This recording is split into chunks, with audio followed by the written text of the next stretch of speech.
I will kick it off. So County Commissioner Jason was hoping to be here, and he had to be out of town for some AMC legislative briefing today, so he wasn't able to make it. And he said that Adam McIntyre was going to be here, and I don't see Adam. So I will welcome you. And I know a few of you, I've gotten to know a few people over the last few months, but there's a lot of new faces here, and so I love meeting new people, so this is good. I'm Jody Hornfett, and I live over in Badette. Have worked for Extension for, get this, Christy's in the back. So guess how many years, Christy? She's going to, 43. Wow. 43 years. And I was only 10 when I started, if you were wondering. Yes. But I'm a regional educator, and I work in the Department of Community Development. With my focus is leadership and civic engagement. But the county board really has been a part of, and I committed to the county board back in June, wasn't it, that I would initiate the movement forward on a community forum. And so that was what I've been focused on, and there are a number of other people who've been involved in that. And so the purpose of tonight is really to share that report and invite participation into a next step if there's interest. And so I will leave it in that very open-ended space.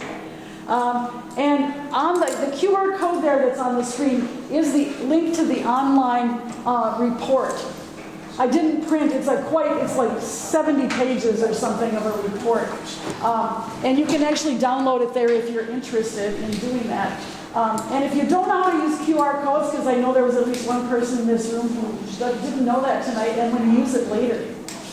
So if you're not done QR codes before, and you have your phone here, you can bring your phone out, and you hold it on that code and bring it up, and there's a little web link that will pop up, and you'll be able to see that. And I'm going to get input from everyone later about things and poll you. So if you could do that and give it a try, I'll give you a minute to test it out on the report. Well, Doug makes his way up here, because Doug, I've asked Doug to share a little. Doug now knows how to use a QR. I didn't want to say that it was Doug, but It would Doug not knows. surprise anyone to know that. I just sat here quiet until she told me. Thank you. So bring your camera up on your phone. Doug, come this way so that they can still see it. And when you hold it up there, you got your camera on, there's a little button that pops up, and you click on it, and you should be able to get it. But thank you all for coming. This all started, about a year ago, I think, when the County Extension Committee, most people know that exists, which is the link between our county and University Extension, expressed an interest in trying to have more impact in our community. We do 4-H and we do in-school programs, which are great, but we were trying to broaden the impact. So this group came together to try and explore opportunities, to find some opportunities where we, on a county-wide perspective, could come up with projects that would really help the county move forward. So that's why we're all here. We've gone through, and Jody will review. It's the U, so it's a very elaborate and effective system that she brought to us, very electronic.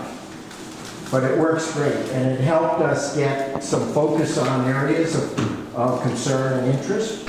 And this is the stage where we're trying to bring that data gathering concerns and issues together and come back with, okay, what do we do? What kind of real step forward can we find? So that's our goal tonight. I want to thank Jody. She's been very patient with our group over the last few months. And it's been great to have you help us out. So I'll give it back to you. And there's some names on the screen of those who were invited by the Extension Committee to be on what they call, the committee called it the Solutions Committee. I hope I didn't miss anyone's names, and if you're here and I missed your name, please like wave at me and say, hey, you missed me. I apologize if that's the case. And it has been, it's actually been been a year and a half since we started this process and moving forward in those ways. So, this is that warm-up activity where I needed your phones. And I'm going to invite you to answer that question. What do you value about Koochiching County? And some have already started filling it in there.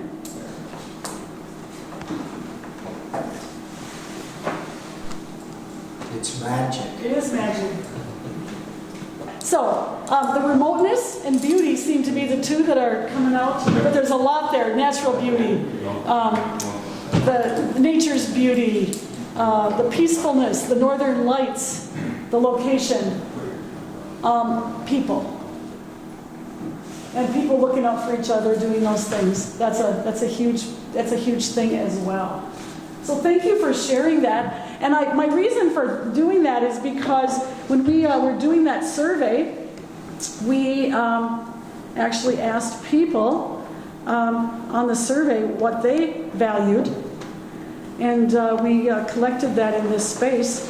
And that's what they value about living, working, or visiting here. And they're again, small town, location, natural environment, all of those pieces there about what people really appreciated. And so you weren't far removed from what they were also saying in the survey. And I think it's important to keep that in mind as we go forward with the conversation tonight, because the needs assessment actually kind of looked at where do we have anxiety, where are there some challenges, what are some things we need to work on. But I think it's important to start with what we value about this and focus on that. And yes, how can we use these to build on and enhance those other areas that need improvements?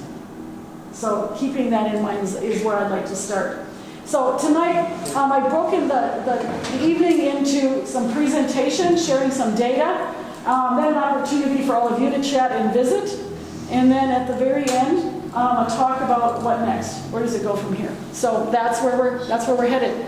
So with this survey, the goal was to recruit people from across all the sectors, and that Solutions Committee did an amazing job of trying to identify people from a lot of different sectors. Everything from, the diverse population, people, different land uses, arts and culture, media, housing, industry, transportation, the faith community, all of those pieces. And then we also paid attention to the demographic profile of the community. And while we didn't get as many people wanting, taking the survey in relation to the total population of the county, we lined up the percentages. We're pretty close on most of those areas that we have, those things covered as we were going through and doing that. And home ownership or rental units, we even broke it down a little bit more than that. And it was pretty close to all of those elements that were in there. And that's what the committee was doing and trying to say we want some representation, not just going to the same people you go to all the time, but let's get to a mixture of people. So with that, we used Doug was referring to a cool process, and it's the needs assessment was done using a Delphi. And I won't have you raise your hand whether you took the survey or not. If you did, you're going to recognize this fact that it was set up in rounds. And so there were 4 rounds that we did. And what's nice about this process is you don't have to come to another meeting in order to give your input. And then you get to read the comments that everyone gave. And then from there, rank and rate and start grouping things. And we did it all electronically. Back in the day, I used to mail them out. And collect them back and then mail out the next round, and it was so much easier to be able to do it online in doing that. But it's been around since the 1950s, forecasting the future and predicting things, and it was a technique that as I visited with the Extension Committee, it seemed like the process that would work here. So we went that way. And we did ending up with 4 rounds. Sometimes they do up to 5 rounds of doing that.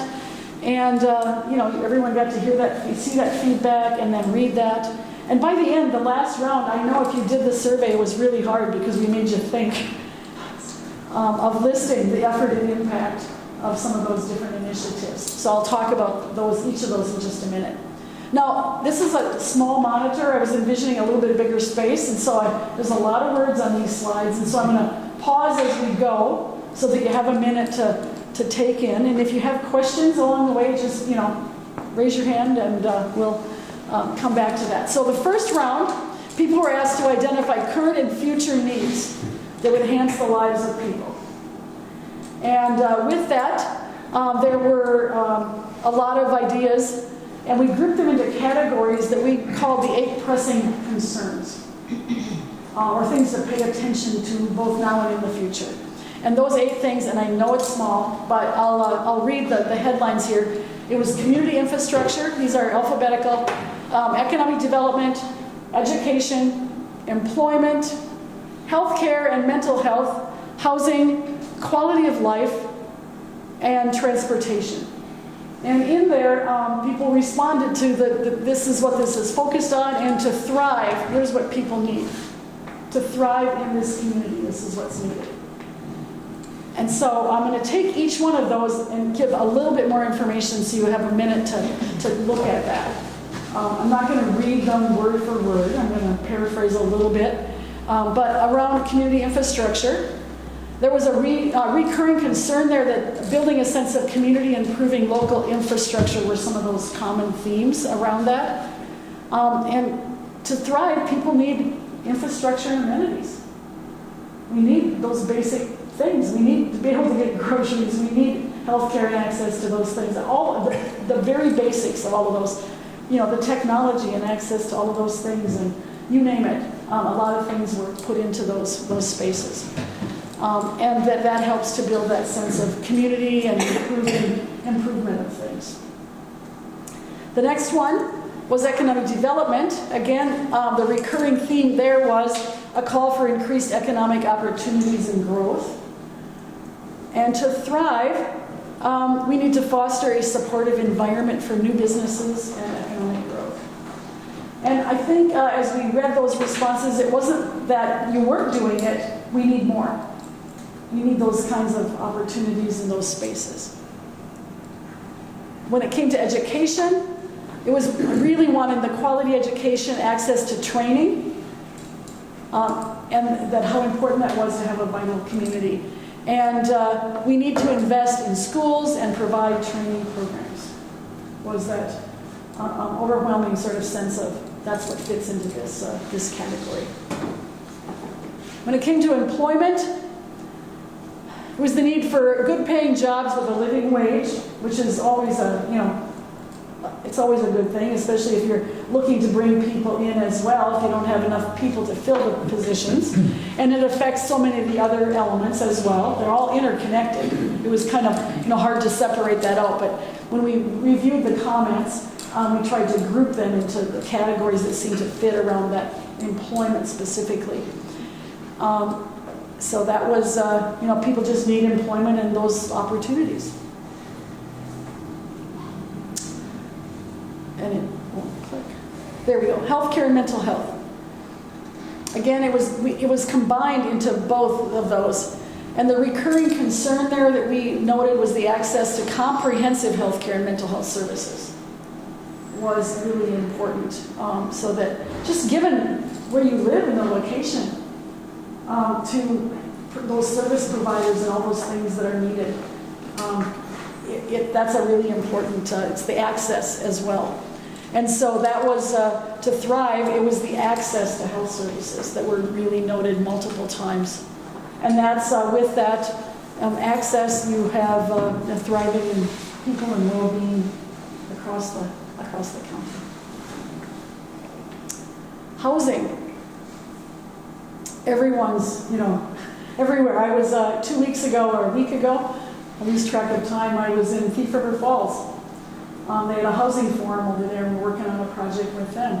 And, trying to find what are the alternatives, what are the options?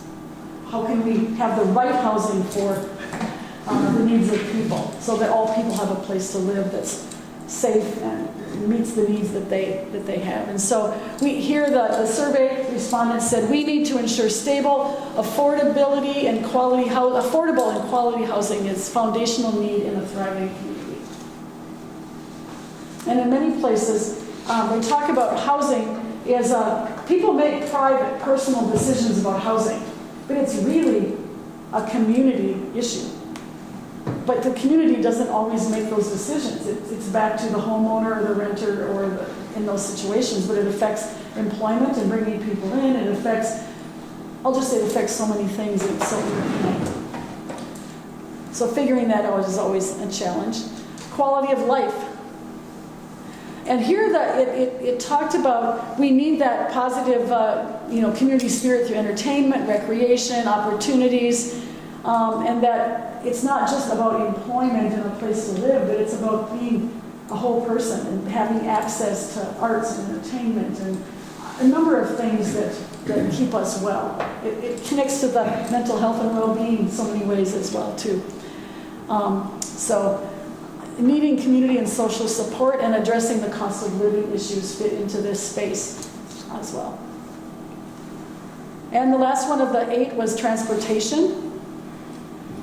And again, better or more options, and the local and regional transportation options being really vital and important. When you have to go a distance to be able to access healthcare, access education, access any number of things, all a part of that. Any questions about that round 1? Just one.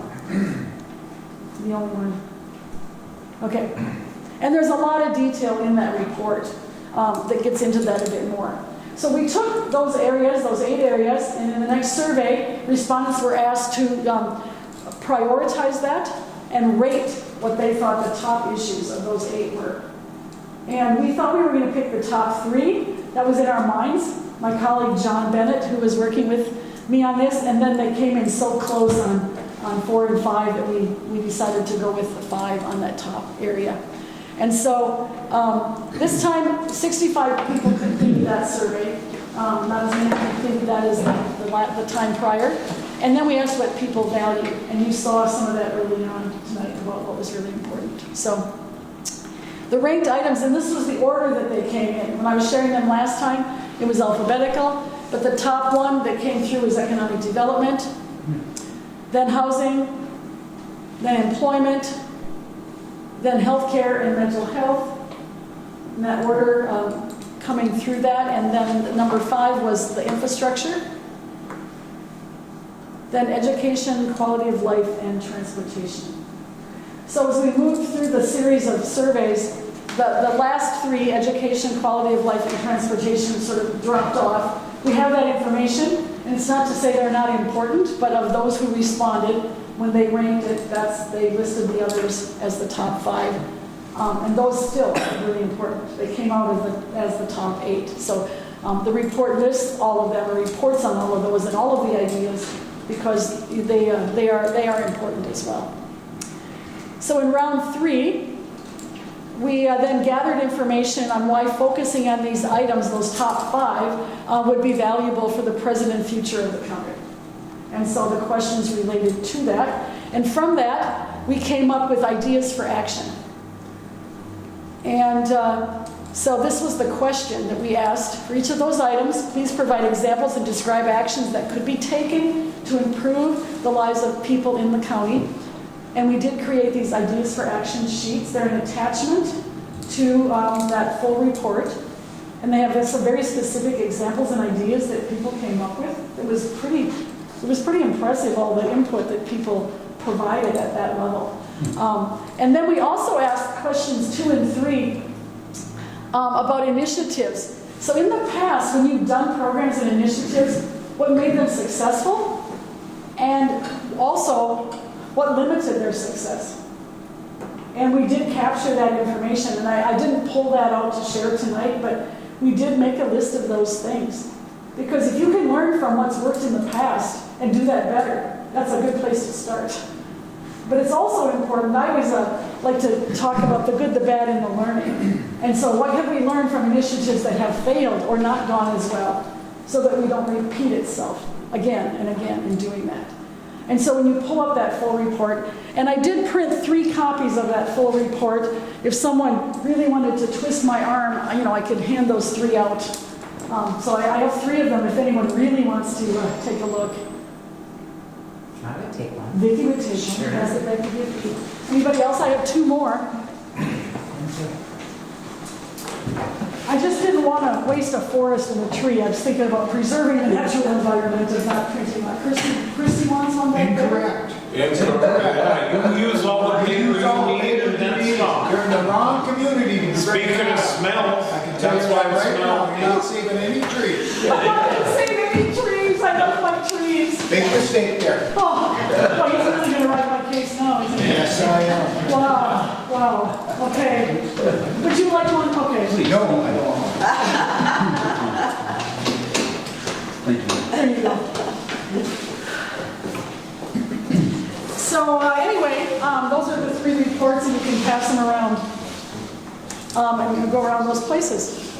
So the 4th round was really about getting information on the effort and impact. And this one did require people to really pause and think about how I would rate those items. And so people were asked to review the ideas for action and identify then also partners who might be possible people to work with others on these items. And so this is what this came out. And we used an effort impact matrix. And so I wanted to point out, we had people rating how difficult would this effort be, from difficult to easy, and then how much impact would it have on the county, from low to high. And everyone gave them a score. And when you do this, you're looking for projects that are going to be high impact and easy to do. You call those the quick wins. And you can do them really quickly and be able to move into those spaces. The ones that are low effort and difficult, they're kind of a time waster. That's the category that gets made. You can do them, but if it's not having an impact, why put your time and energy there? Unless it's building up and creating, paving the way for something else. Then you wouldn't start there. And the easy ones, you can fill in with that low impact, low, easy effort. And sometimes that can be paving the way for these other pieces. I will say that most of the projects and ideas that came through and people rated them came out in the major projects of high impact and difficult. And we call those wicked problems. There's a lot of work out there and writings and research about wicked problems. They don't have an easy answer. And one seeming answer might create an issue in another area. And sometimes that prohibits people from even starting. And we don't want that to be the case. You have to start somewhere. And you learn as you go and figure it out and adjust and make those changes. But it is easy to say, oh, housing, we're never going to solve that problem. We'll just walk away. Or you can figure out what might be some of those easy to do projects that are maybe moving you in the direction and taking you towards those that are more difficult. And so that's part of the strategy we'll talk about a little bit later tonight. So with the community infrastructure, you'll see that the 4 strategies that came forward there are in that major project. And the scores are the effort is the first number and the impact is that second number. And that's how we plotted it then on that grid. So again, they were up in that hard, difficult, major project kind of area. Same thing with economic development. They were a little bit more on the line between the wins and the major efforts and initiatives. And there was one that was over across the line, and that was the one that was tourism and trail development. Might be a place to start. And I know that you're already focused on doing some of those things, so it's not to suggest you're not, but that's where there may be the spot to think about starting or enhancing or doing those things could be in those spaces. When it came to employment, there was one that was, right on the border of the quick wins, and 2 of them off to the side again. Employment connected to those other spaces and items as well. Healthcare and mental health, again, right on the line between the difficult and the win-win kind of categories. The one that's there more closely over into the quick wins is appreciation. And it never hurts to really launch an initiative to appreciate those who are in healthcare and help people realize and value and appreciate what you have. Because you do have, I will say you have a lot more here than I have where I live, and you have a lot of those opportunities. And so how do you frame that for people in the community instead of talking negative about what we don't have? Talk about what we have and what else might we be able to do, and to appreciate people working in that field. Not enough appreciation going on there. Housing, again, all 4 of those over in the major project area, no surprises. And those were the strategies that were listed there to focus on. Everything from rethinking development and rehab to affordability, all of those pieces. So with that, I would be very curious, at your table, if you would, what stands out for you? Discuss these questions. They're also on the agenda. So from your tables, anything that you would share with the rest of the group about, like, what information stands out for you?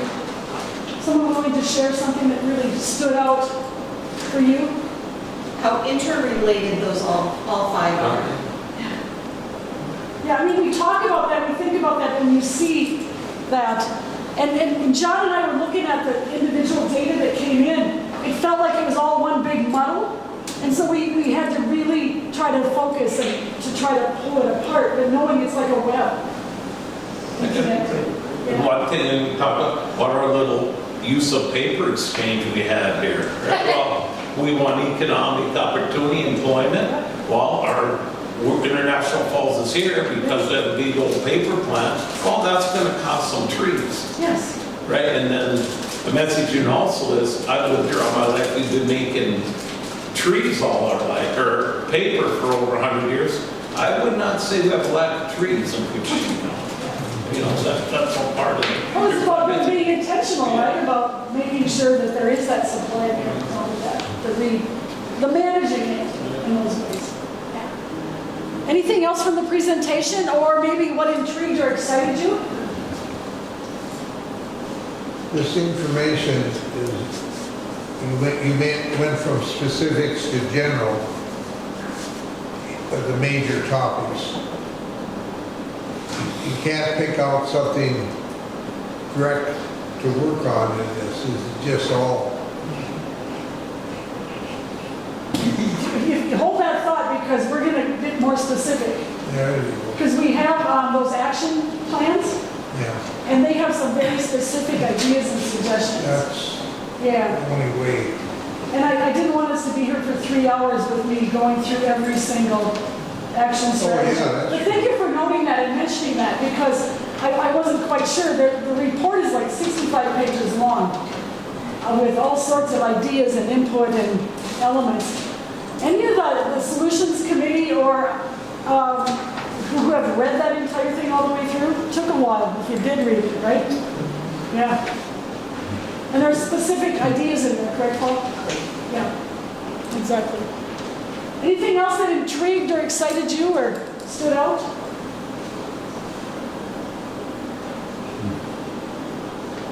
Nothing excited you?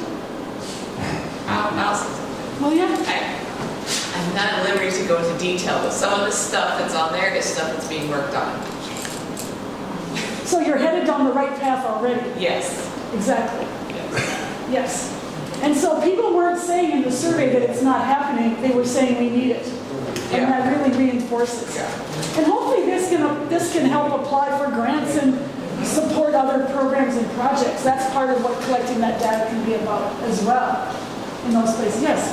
We just talked extensively about the importance of economic development, how that is really such a key, and it's not something that people often think about, and that there's some parts of the state that really don't want that up here. So a lot of dynamics, but without it, we don't have housing, we don't have jobs. Some people can afford housing. We don't have people who are able to build a life and have a good life here. Yeah.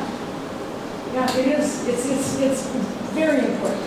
And yet, like I said, when we tried to do that and pull out the parts, sometimes if you focus on this part and this part and this part, it's all leading towards economic development. If you can find that, those interconnected pieces can be really valuable. So what about any challenges or affirming your experience living in the county? Did you talk about that one at all? Well, some of it, why everybody likes living here is the reason why a lot of these other things are hard and our issues. Rural being so far away, and we're rural and then some. And then some. And that's part of the challenge. Yeah. So it's the opportunity and the challenge, and figuring out the navigation, the right mix, and making it sing. Making it sing, I think, more than that. Anything else, or Mike? Thank you, Jody. A lot of the county had agriculture. I didn't see the word agriculture in there at all. And I don't know how intersyncing it is to the challenge, but there is a lot of it, and it takes a tremendous amount of capital for them to keep going. I would like to add, and I just told Paul it might be a great saying for the Chamber of Commerce here, but it's a privilege to live here. No. It's an absolute privilege. And so capture that one, it's a privilege, right? An honor and a privilege to be able to. Aren't we lucky, right? To live up along the border. I think that often. Jody, I Yes. would just like to second the agricultural part of that, as well as being a young family trying to grow in that realm. It is a challenge, and it is hard, and that's not addressed. It's not, and it wasn't even brought up much in the initial round where people named that specifically. And yet there are pockets in parts of this county where that is. That is, when I think Birchdale, I think agriculture. When I think, there's different pockets, right, around the county where that is happening, and that's the thing. So to keep that in mind, if it wasn't in there, as we have conversations moving forward, how do we incorporate and give that attention? Any other questions before we move on to what we're going to do next? Chrissy? Well, I was glad that housing came out, fairly strong. So during when I was working, I used to think of it more as a greater challenge for the lower income. And unless you've got monster dollars, you can't get housing that doesn't need an incredible lower. And it's amazing. I have a son who has good employment. And he has looked at an incredible amount of houses that we do not have the time to rebuild, that are $200,000. And when you take all of that into account, right, and you make your basic living, basic living cost of living has increased, and you say, oh, we have to make a decision, we have to do this or this, food on the table, those items, or fix this doesn't happen, and things they go on and on. Yeah. And then also with aging population, which is a part of this, and the modifications that need to be made to homes that are not necessarily safe, even making those modifications can be extremely costly. And working all of that in. So thank you for mentioning that. Yeah. So I was glad to see the housing was important. Because it's hard to get people up here to work, and there's not the housing there. I just heard a report from my colleague who's starting to do a lot of research around housing. And he said the trend back to multi-generational housing, living together under the same roof, is becoming more and more of a thing again like it once was. Because people, that's what they can afford. And it takes more than one income or just varying levels of family members, or even non-family members living together in that shared space in order to make it happen. So lots of work there for housing and things to think about. Anything else before I go on? Okay, I love storytelling. And I'm going to share a story with you just to kind of set the tone and think for a bit about, this is how I had the story told to me. It was a small rural community, and it was a Saturday morning, and this elderly gentleman was sitting out on his porch with a couple of grandchildren, a couple of granddaughters that morning. And the house was near a C-store, and so they were watching the traffic coming and going, and a family drives in. It was clearly a family, kids running around, and they were pumping gas into the C-store and purchasing things. And the guy that was the father, he was pumping gas, and he walks over. He saw the older gentleman and his younger one sitting there, and he walks over and he said, good morning. And the elderly man says, oh, good morning, what brings you into town? He said, well, we're needing to move. We're switching some jobs, and we're looking for a place to live and a community to move to. We've got employment nearby, and we're just here checking it out today. He said, well, that's great. It's going to be good to have new people in the community. And the guy says, well, what's it like living in this community? And the older gentleman says, well, what's it like in the town you're leaving? He said, well, we're really glad to leave. People weren't very friendly. People weren't looking out for each other. They're just doing their own thing. And so that's probably what's prompting us to leave. We're just really glad to be leaving that community. And the older gentleman said, well, it's a lot like that in this community too. And but good luck in your search. And so, half an hour later, same scenario, another family, and they're visiting, they're chatting, and they too are looking to make a move. And so they said, what's it like in this town? And the older man says, well, what's it like in the town you came from? And they said, oh, the family says, we hate to leave. We had so many friends and people looked out for each other, and we hate to leave that space. And the older gentleman says, well, I hope you can find a place here because it's a lot like that in this town too. And off they go. Well, the two little girls are listening to what their grandfather's been saying. And their grandpa, you told them two different things. You told that first family this is a terrible place to live, and then you just told this family it's a great place to live. And he says, your community is what you make it. And if you are only looking for what the community has to give you, it's not going to be that kind of a space. But if you are looking to give and share and be a part of that, it'll be the kind of community you want it to be. And I think that all of us, when we live in community, and you here obviously want a community that you want it to be, you're here.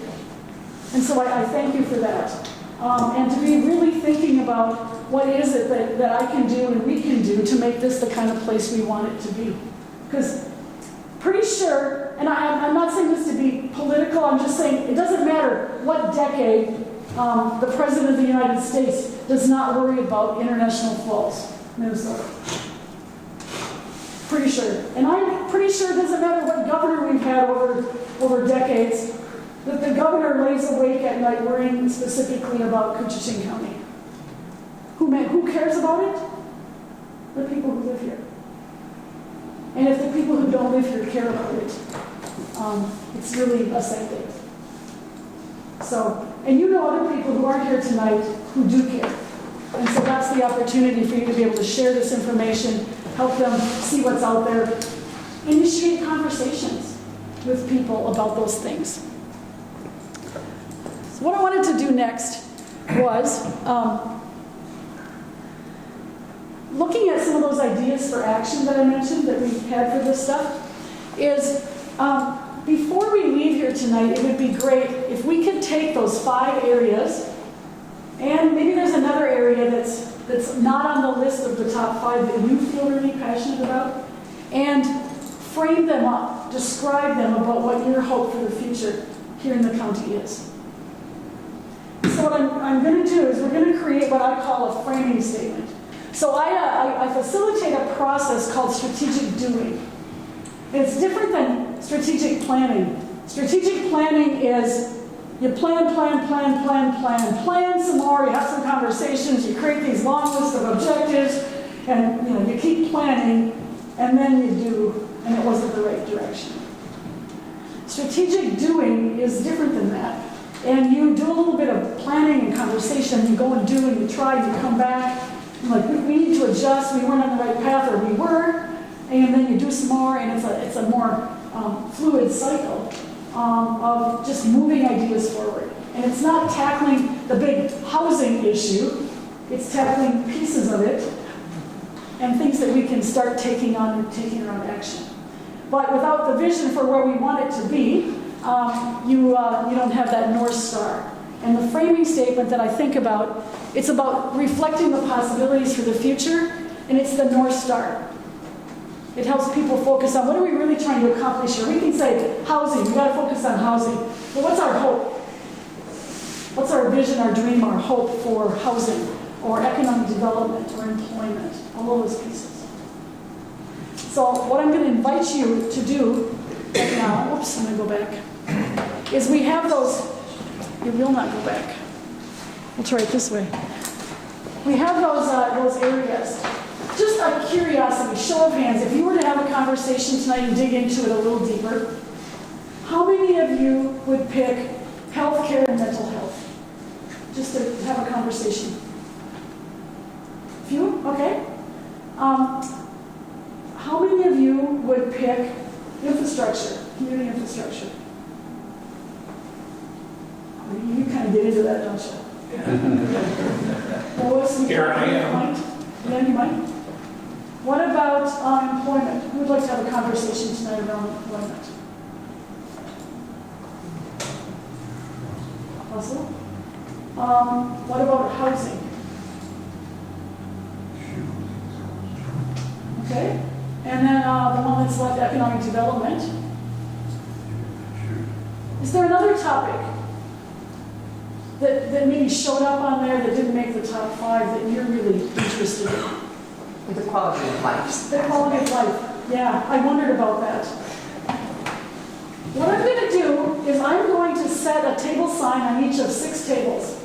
And I'm going to have you shuffle chairs around and have you go to a table around a topic that you would have an interest in discussing a little bit more tonight.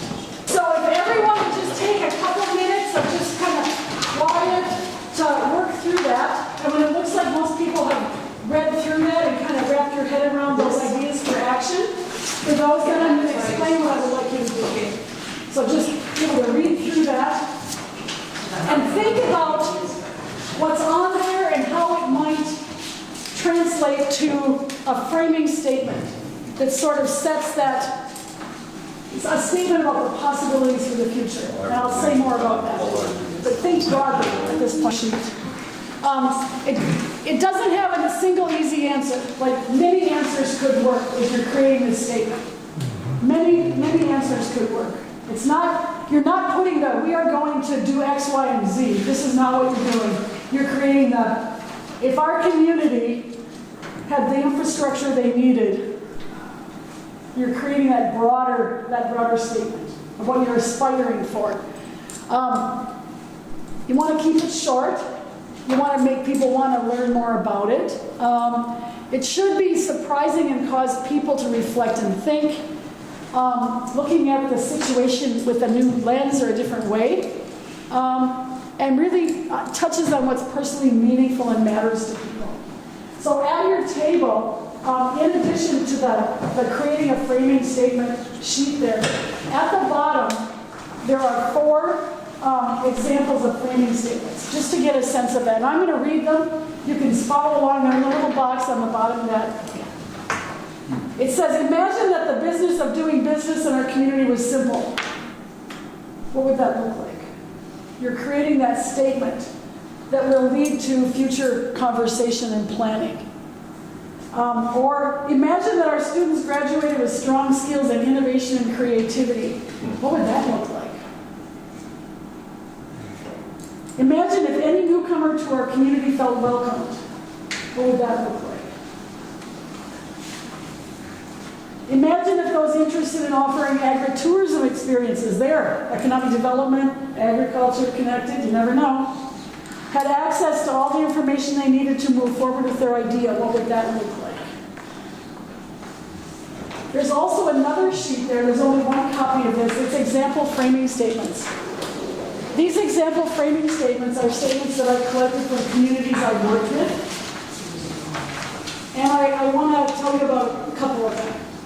And so you can pass that sheet around or look at that. It was in the bottom of the pile. It should have been there. Did you get one for every table had one of those? I'm going to start near the bottom where it says the Anytown Area Senior Center. So that's a specific project, but I want to explain sort of how strategic doing worked for them. Their presenting issue that they came to me about was we don't have enough people coming to our senior meal site to provide home-cooked meals on site. We have frozen meals shipped in from somewhere else and we reheat them. And it's getting fewer and fewer people are coming for that even. And they had a beautiful center, a beautiful senior center, absolutely beautiful, one of the nicest ones I've seen. And I've seen some pretty nice ones.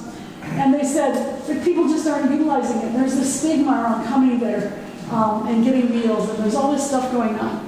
They created this statement that said, if we think broadly about that, it says, imagine that our center, which is this beautiful space, is a hub for activities which encourage learning, sharing talents, and socializing across generations. What would that look like? And so they created that statement, and what it did was it started bringing people in. The first project they worked on in the first 90 days was to do the farmer's market indoors in the wintertime. It brought people in. That stigma of going to the senior center was, not a part of that, right? It brought in a little bit of income for them. The local vendors that had places there, they could sell in the wintertime much more easily, but people of all ages in, people were sharing. That worked. It was taking them one step closer to that bigger vision. And then they said, ooh, we're an old group of people. It was the board of the senior center. We need other people to help us. They partnered with the Historical Society and started sponsoring history and hot dish events. And again, this is just a one little building structure, for example. But it was this notion of we start here and it spirals to the next thing, to the next thing, to the next thing. The statements on the top, some of them are still in progress and some just finished. It's a project I've been working on with some communities in Itasca County as part of a blending project. And they are everything from pollinator gardens, again, something very specific, to a place where the community is a place that provides the amenities for the local people and entices others to stop and stay here. So that range of possibilities. Is there an easy answer? Is there only one answer? No, there's multiple answers. And so I want you to think about creating a framing statement for economic development, community infrastructure, employment, housing. If you're going with quality of life, if that's what you decide on the back table, and healthcare and mental health. What is that overarching statement, your dream, your vision, your hope for the future? To make this the place that people thrive. What does that look like? Invite each table to read their statement and share with the others sort of just a briefness around your conversation about how you got to where you were. It's not going to be a lengthy dissertation or anything. And to do that, and then I'll explain the next parts of this. So I think we're going to start right up here, if you're ready. What's best? No, just right up there. Because I'm left-handed and my left hand is right here. All right, so read the statement. Yeah, if you would stand up, and then everyone,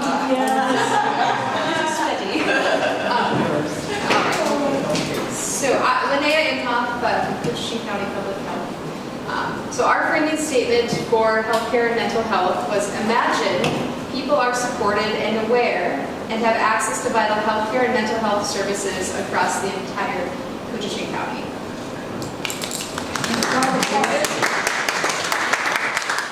Does that mean a need? Does that describe it? And so many directions. So give a couple of examples, because you know, to get there you have to talk about what some of the things might be that you might do. So would you share a couple of those? Yes, no? One of you, Lisa, or? Well, our conversation was kind of based on the ability to access healthcare, whether it's basic healthcare, mental healthcare, not just in International Falls, but the entire county. What accessing it means, transportation, affording it, knowing it's there. A lot of people just don't know all the options that they have throughout the county. So that's kind of what frames the entire statement.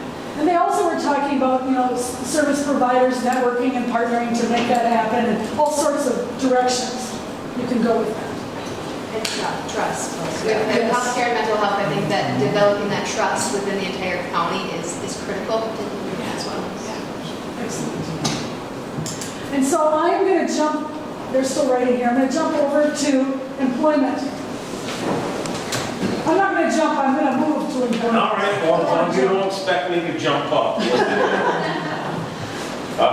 Yeah, we were employment, and our statement is, Koochiching County is a place with strong employment opportunities, creating a vibrant and supportive community. Can you buy into that? Yeah? Oh, yeah, oh, yeah. We're going to go to housing next.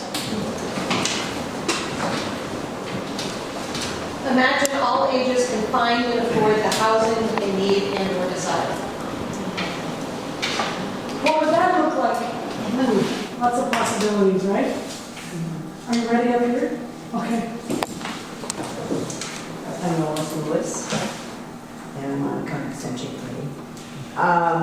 So we could go a lot of different places with community infrastructure, but because we're looking at the county, we decided to focus in on parks, because that was on the list for a lot of people who were interested in parks and so on. Recreation, health, whatever. So imagine if our various community parks, trails, streets, and recreation were all interconnected, organized, and promoted to best utilize the resources for local citizens and tourists.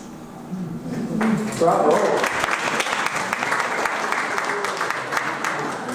And they talked about some maybe need to be fixed up, or maybe, because in the note said some need to be go away too. Yes. And so it's multiple things that can be done with that space. And then we're going to go to economic development, and then we're going to end up back in the corner over there. So Paul. Alderman Nikita. And I didn't bring up Elon Musk, but Jay wanted to bring up Elon Musk. I'm still fine. And now you brought it up, so I don't know. That's a little weird, Paul. Easy. You mentioned, Diane, that economic, all related, but economic development really is interrelated to all of these topics. So we kept it very general in nature and just said, imagine if you and your employees lived here and were able to enjoy all the natural beauty, amenities, and lifestyle that is Koochiching County. Okay, excellent. Excellent. What would that look like? And what would you need to do, right? There's so many directions you could go with that as well. And back in the corner? We worked on quality of life, and it says, imagine that all individuals are able to easily become involved in activities that are meaningful to them and connect them with others. And then a laundry list of things of what it looks like: arts, leadership programs and roles, outdoor activities and recreation, various levels of sports, adult league pickle sports, and etc. And so they started it down the next path, and we shall talk about that too. They started down the path, as did all of you, thinking about what we might begin thinking about doing around that. And with this process that I was describing earlier, should you choose this route, and that we're going to put it to you tonight as a group about what the next steps are and might be. And I feel such energy and excitement in the room. It's just fun. When I've worked with other groups, we take those statements and we turn them into a flyer that you could use to invite other people to come to the table around that topic. And it's really fun because people reach out to other people they think might be interested in working on parks or healthcare and mental health or the activities kind The of. chess club. The chess, whatever it might be, right? Whatever it might be. And to go to them and say, would you like to have a conversation around this? And then where we can begin taking some action and invite people to the table. And as you look at your statements, they seem pretty inspiring. Like you could go to some people and say, would you join us for a conversation about taking this to the next step? And so strategic doing, and when I presented to the county board, so Adam's pretty perked up, I said, what we can do is they wanted to host this forum so people could hear about the data. And I'm glad it's being recorded so that people can also hear about that as well. And the message I got was if people leaving this forum feel excited about moving forward on something, then the county has put forth some funds to help move things along around the process, not to fund projects, but to move the process forward. And the proposal was to do a 4-hour session on strategic doing, where people would come together, sit around a table, each table focused on a different one of those topics, and really getting to brainstorming ideas and picking the first project you're going to start with. That's how the project works. The first project you can do in 90 days to move towards that vision is how that works. And it can be very simple. Like I mentioned with that senior center example that I gave, their first project was to connect with the farmers market folks and open it up and move it inside. Do that in 90 days. The pollinator garden example on that other sheet that I shared, the first step was to create a demo garden so others could see it. And then the next step was to do some education. And the next step was, it just kept rolling.